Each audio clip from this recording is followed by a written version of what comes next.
Event number 8 on your program, the Hot Rod Stars 12-lap sprint. This brings together the stars of the Hot Rod division: Dave Watt in 80, Alan Bates in 57, Eric Lavender is in 10, Vaughan Treadray in 17, Peter Innes in 35, Phil Driver in 33, and Bruce Dimmock.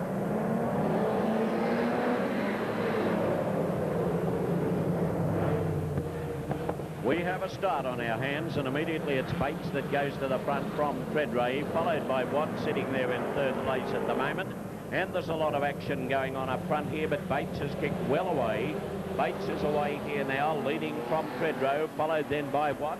Whoa! There's a real heavyweight crash into the fence there, and that was Phil Driver involved in that one. Phil Driver and Gillespie in car number 2. Quickly, the crew getting to him, but that was a rear fence, and that's Gillespie in 2 and Driver in the heaviest we've seen for quite a long time. They were coming out of that corner with full power wrapped on, and we've got a fence side bingle here that will need some sorting out, and will probably take a little time.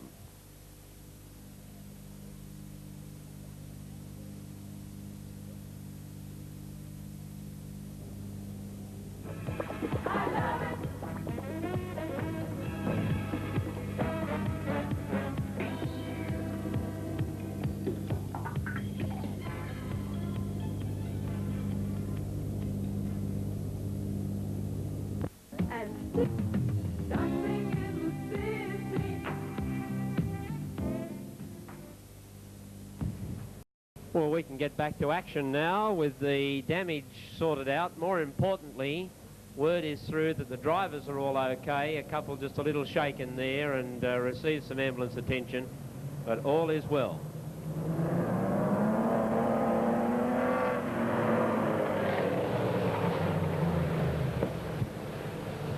We've effected a start again, and once again it's Alan Bates that goes to the front. That's Vaughan Treadray there in the yellow car number 17, then Dave Watt behind him, followed by Eric Lavender in 10. He's in 4th spot at the moment.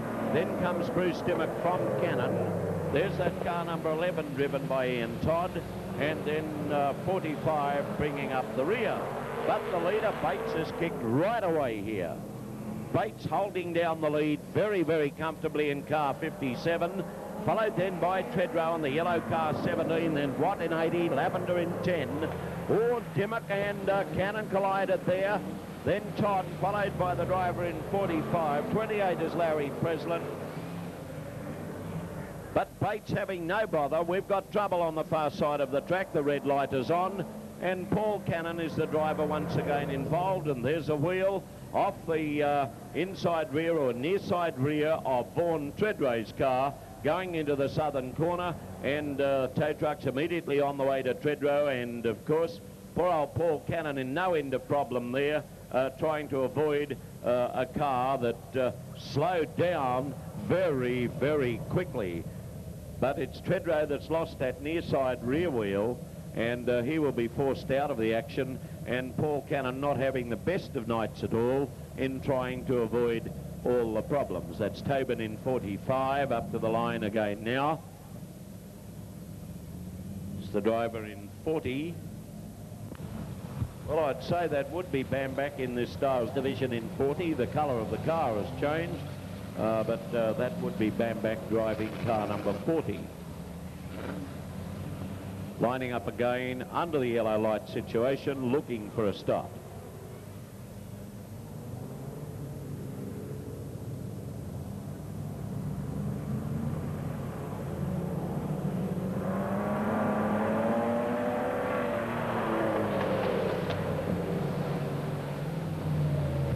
All safely into turn 1 and out of it as the start is underway, with Bates still hanging on to the lead from Lavender. That's Dimmock that's up into 3rd place now, followed by Watt, who's been relegated a couple of positions. Then Paul Cannon looking for some open space, and we've got yellow lights again with Presland in trouble coming out of turn 2.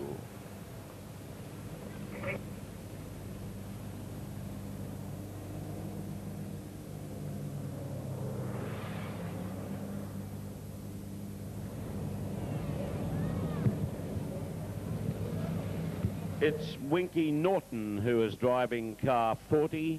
Winky Norton, who was formerly a New South Wales title holder, is driving car 40 and not Bamback as quoted, but that's Bates, Alan Bates, Dave Watt in 80, Eric Lavender in 10,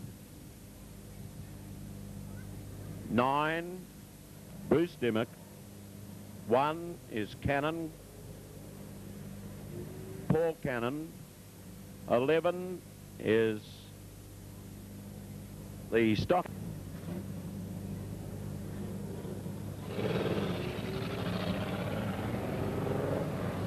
Yellow lights, looking for a start again.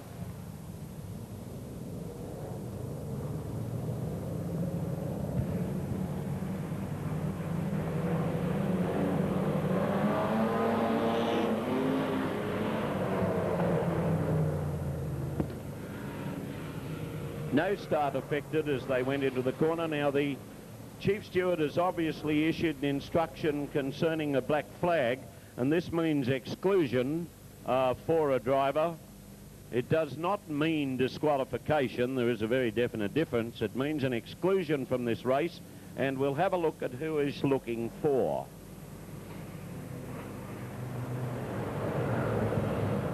And it's Paul Cannon. They're looking at Cannon with the exclusion flag. I'm sure it was number 1 they were after there. Yes, Paul Cannon.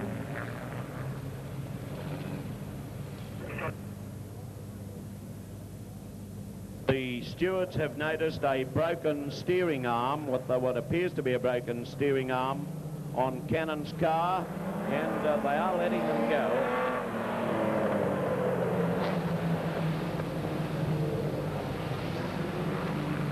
And Bates once again takes up the running. He's had a lot of problems in trying to keep out front there with the numerous starts and restarts. There are 9 laps to run, 8 to run from here, and it's Bates away from Watt, followed by Lavender in 10. Then the green car number 9, driven by Bruce Dimmock, from Ian Todd in the Lex 11 car, from Tobin, and Winky Norton in 40. Out of turn 4 they come, and there'll be 7 laps to run here, with Alan Bates the leader from Dave Watt, Eric Lavender in 3rd place in car 10, then Bruce Dimmock in 4th spot in 9, 5th place is held down by Ian Todd in 11, Tobin in 6th spot in 45, and last is Winky Norton in 40. Bates the leader. Under pressure now by Dave Watt, who is one of the more experienced drivers in the field. Dave Watt, he's been a long-time stalwart of the hot rod fraternity, but Alan Bates still managing to hang on to that lead from David Watt, followed then by Bruce Dimmock, then Eric Lavender, Eric Todd, at least Ian Todd, then comes Tobin, and last of all Winky Norton. Dave Watt has discovered that he's not going to be able to make the inside pass on Bates, and he got a little over anxious because it's almost impossible to do the outside pass unless you have a ton of power, and he's given away a spot in his attempt to make the outside pass. Down the back straight away, and there'll be 3 laps to run from here, and it's Bates the leader away from Dimmock now, who's putting him under pressure again, but Dimmock trying to look for the breeze on the outside, but Bates is hugging the inside and making sure that if they're going to go round him at all, they have to go round him on the outside, and that is extremely difficult. He's driving it very, very tight and doing it well too.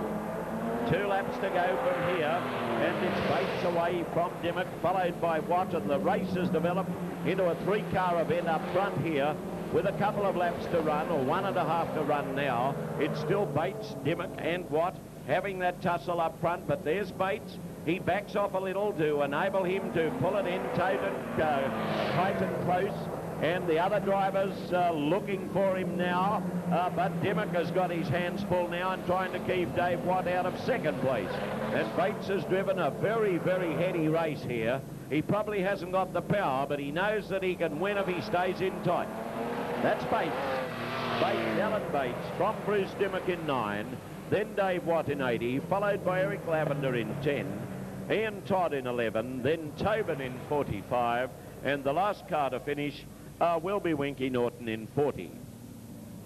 Well, a very, very good display there by Alan Bates, a very heady race. As you know, being the expert spectators that you are, it's very, very difficult to gain those 3 car lengths required to make an outside pass. Bates was determined that if anyone was going to pass him, it had to be on the outside. He may have been a little slower, but he drove a little tighter and came out a good winner. 2:54.779, the time recorded for 9 laps. 9 laps, and a great win to Alan Bates, and I think he does deserve your applause.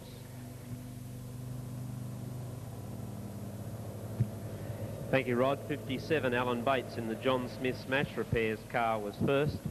Car 9, Bruce Dimmock in the Galaxy Sounds rod was second. Car 80, Dave Watt in the J. Wright Auto Centre third. Rod 10, Eric Lavender was fourth. And Rod 11, Ian Todd, the Stockers Volvo rod, was fifth. 2 minutes 54.779 showing on our wins or lose timer for the 9 laps taken on the clock. Ladies and gentlemen, you have round about 5 minutes.